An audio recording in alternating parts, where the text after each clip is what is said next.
สบายดีสวัสดีเราในผ่านทางไลน์เนาะเอามานี่มีโอกาสเข้าไปแล้วมานี่นะเดี๋ยวสิบเลาะเบิ่งกกมากมานี่มาบอนเก่าบอนนั้นนะเฮามักมาแต่ละปีอะเนาะแต่ว่าโอ้มาแถวนี้นี่เกือบบ่ได้มานี่เป็นปีละป่านนี้นะเพราะว่ายามฟ้าฝนนะมันสู้ห้องกันที่เฮามักไว้เพราะมันแบบคาดอะนะห้องมันเคลื่อนมันโอ้เราผ่านไผบ่อยากกล้าไปกันเลยแล้วเนาะเอามื้อนี้ก็ลองมาเลาะเบิ่งจุดเก่าจุดเดิมที่เฮามักมาเนี่ย ไปเลาะเบิ่งกกมังเงาะแล้วก็มักมอนตาเบิ่งคำว่าหยังนะเฮ้ยนกหลายนกนะเลาะกินข้าวปลามื้อนี้1 มื้อเนาะเลยก็เลาะเบิ่งกกมากกกเอ้ยคันว่าบ่มีก็แมลงก็กลับเนาะแมลงก็เลาะกันขึ้นมาบ่หลายเลยนกหลายเด้นกเท่านี้เฮ้ยอยู่รุมนกบนทึด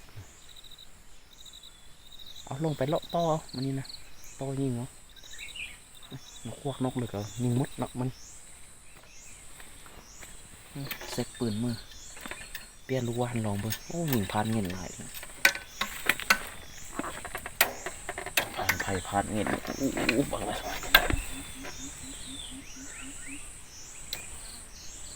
อ่ะเดี๋ยวประกอบปืนก่อนตอนนี้นะโอเคเดี๋ยวติดตามไปเด้อมื้อนี้นะเราในพานเราทางไหนเราเลยก็ติดตามเบิ่งไป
เดี๋ยวจะนั่งก่อน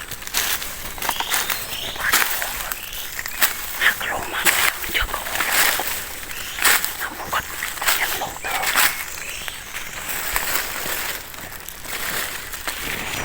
โอ้โหก็คักอยู่เอาเดี๋ยวนั่งก่อนจวบกกมากเลยหอยก็หอกกินบักหลายๆจอบได้เลยนี่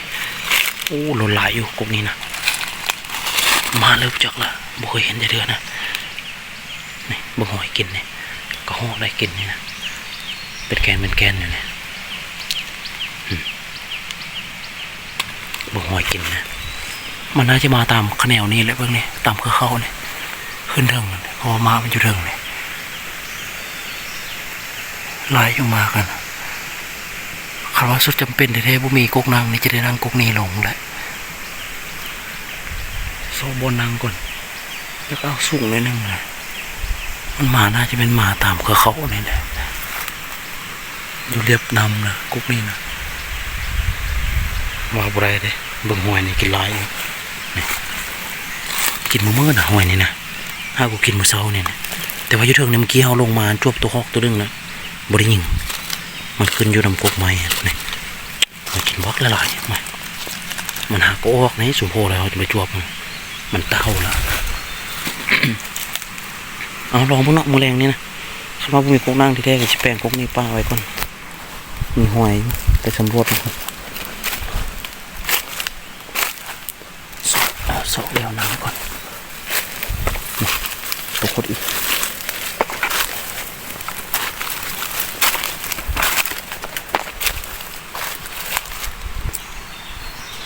อยู่เถอะมันร้อยมากันนะสอกเลี้ยวน้ำก่อนมันน่าจะมาเร็วนี่แหละเบื้องนี้นะ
กระดังงามพี่น้อง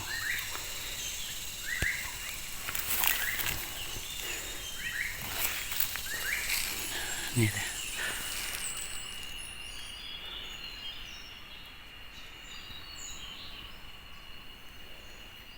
ยิงนกโป้ได้จ้ะตัวเล็กตัวสูงตัวนกกันนั่นเลยเดี๋ยวจะเก็บเห็ดก่อน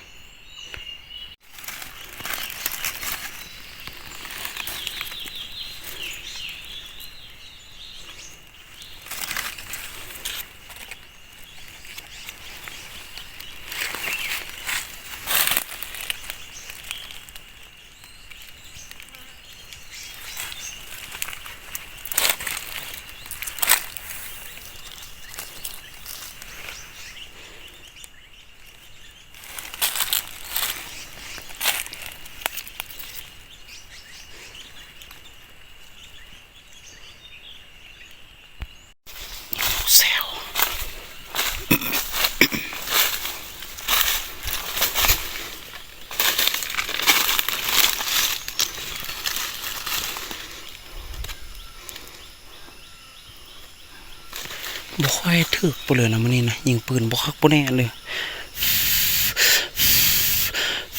บาดยิงบ่คักนะมีแต่บาดเดียวในท่านแหละแต่กี้ยิงมาแต่เช้าโน้พาดมาตลอดเลย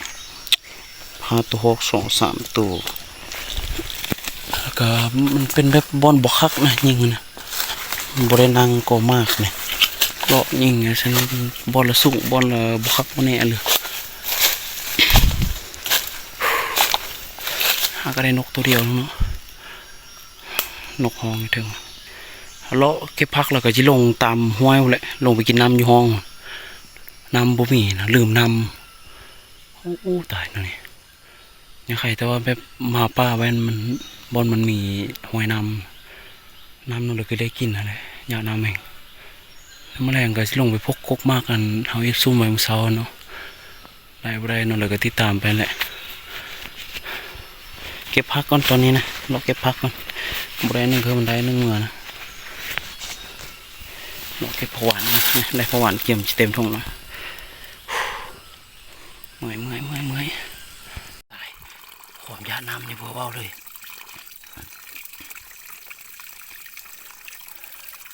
รอดตายละ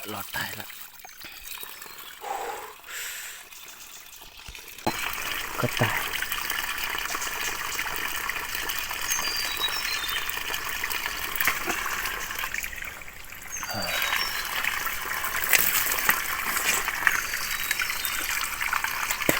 ลืมน้ำพี่น้องเลยโอ้รอปลาเมืดมือบ่ได้กินน้ำบ่ได้กินข้าวยิงหอกกับบ่ได้นี่นะมาตรวจน้ำเยอะแท้ยูเตอร์น้ำเยอะนะอันนี้เป็นน้ำน้อยนี่นะห้องน้อยเอาไปแห้งรอดแล้วกันนะบ่ได้กินน้ำเขาก็กินข้าวล่ามใส่นี่เอาเพราะลงต่อพรุ่งนี้บ่รอแล้วก็ลงไปหากอพวกคุณแล้ว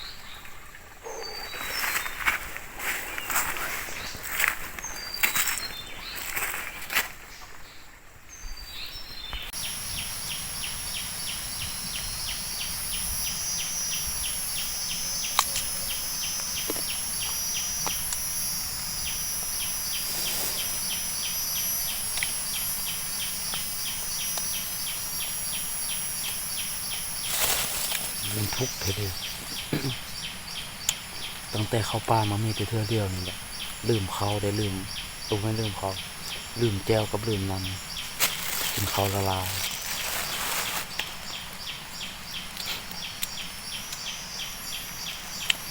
มีแก้วกับก็ดีแล้วนะบอกว่าเลยว่าซินมีปลาขอบมีแก้วอะไรกินกับมะงวยแซ่บๆเนี่ยจองตำแซ่บๆเนี่ยนับสะทงก็ดีมาห่ออีเปิดบงโต๊ะบงหัวแก้วใครจะมีเขาน้ำก็ได้กินน้ำห้วย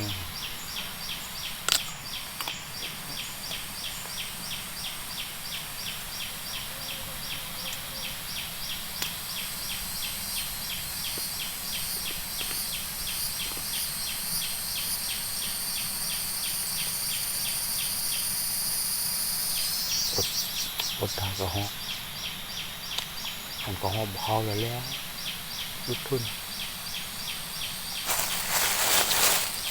เขาลักตอกลักเลยหลายคันมีแก้วครับนั่นมาเนี่ยสุดยอดถึงเขา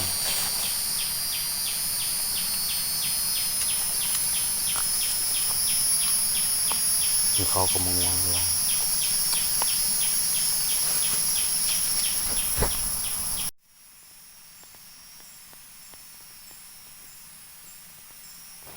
ลองรัดบ้างเนาะคันเราประมาแล้วกับแมลงกับการเมื่อรัดแต่ขะแนวนี้นี่แหละเขาเนี่ยมันลุกอุ่นมาเพราะว่ามันเศร้ามานะเขาเห็นตกกระหออยู่ตัวหนึ่งคำมันมาเนี่ยมันต้องมาตามเขาตัวนี้นะขึ้นกุกนะมากเลยเด้อนั่นมากนะจักมันมากแล้วบุสีเหลืองๆ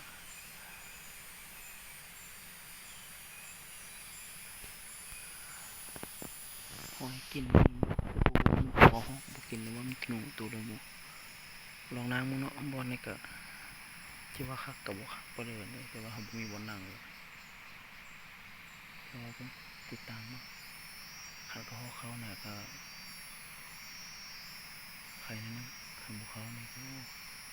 เมื่อยหลายเขากินข้าวส่ง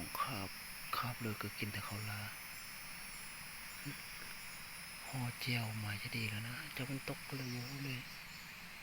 เจียวตกน้ำก็บ่ได้มาได้กินน้ำห้อยน้ำห้อง